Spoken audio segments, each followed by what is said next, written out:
माया की दो प्रमुख शक्तियां हैं, आवरणात्मिका शक्ति और प्रक्षेप आत्मिका शक्ति। आवरणात्मिका शक्ति का काम क्या है? हमारे ज्ञान को ढकना। क्या ज्ञान?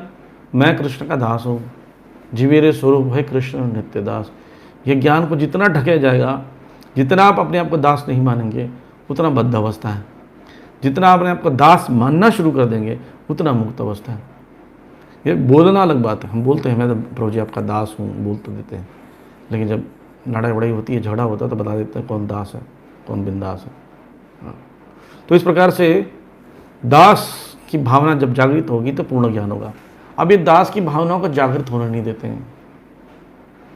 यही क्या करती है? हमारे इस ज्ञान को ढक देती है माया। जब माया ढक देती है और रिकवरिंग हो जाती है, हमारे पर लेयर्स लग जाती हैं इच्छाओं की, रजोगुण तमोगुण के कारण, तो जीवात्मा क्या करता है? अपने वास्तविक ज्ञान को भूल जाता है।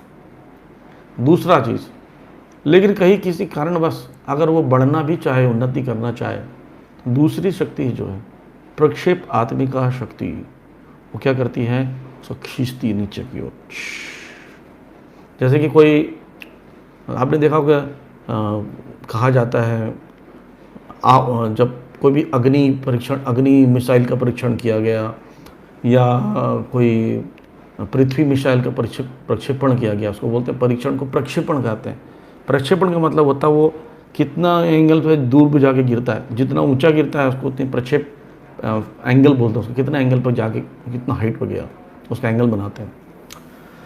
तो ये प्रक्षेपण शब्द जो निकला है, ये इससे निकला है कि कोई भी चीज़ जमीन पर आती गुरुत्वाकर्षण के कारण। वैसे ही ये माया की शक्ति का एक बहुत बड़ा वेपन क्या है? वो हम सबको खींच के नीचे गिराती है।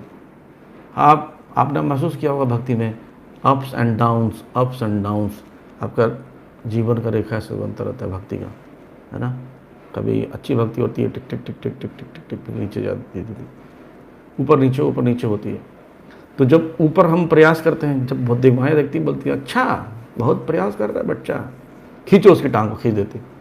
तो अचानक सबकी तबीयत खराब हो जाएगी, तो बोलेंगे साहब देखो हमने इतनी मेहनत की, भगवान की भक्ति, हमारा हेल्थ ख़राब कर दिया, हम नहीं करेंगे भक्ति, हम छोड़ देते हैं। तो माया सक्सेसफुल हो गई। माया बोली कि मैंने देखा इसकी टांग खींच के नीचे ले आई।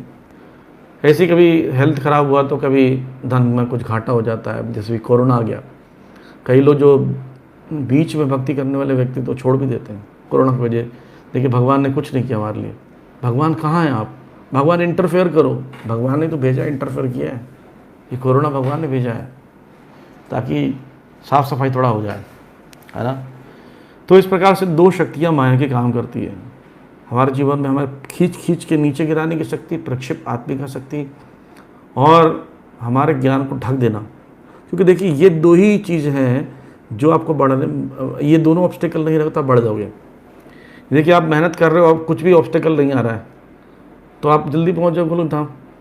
दूसरा, आपको ये याद आ जाए कि मैं कौन हूँ, तो अपने एड्रेस पे चले जाओगे। उदाहरण से समझते हैं, मान लीजिए कोई बच्चा अपने माता पिता से खो गया और याददाश्त चली गई, ठीक, याददाश्त वापस आ जाए तो उसको एड्रेस याद आ जाएगा, वो घर आएगा।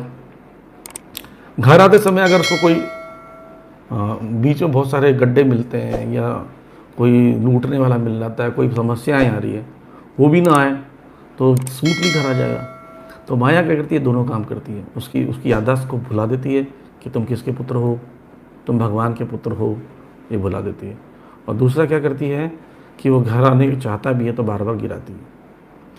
इसलिए भगवान भगवद गीता में कहते हैं कि ज्ञान दीपेन भास्वता। मैं क्या करता हूँ? ज्ञान का दीपक जलाता हूँ उसके हृदय में।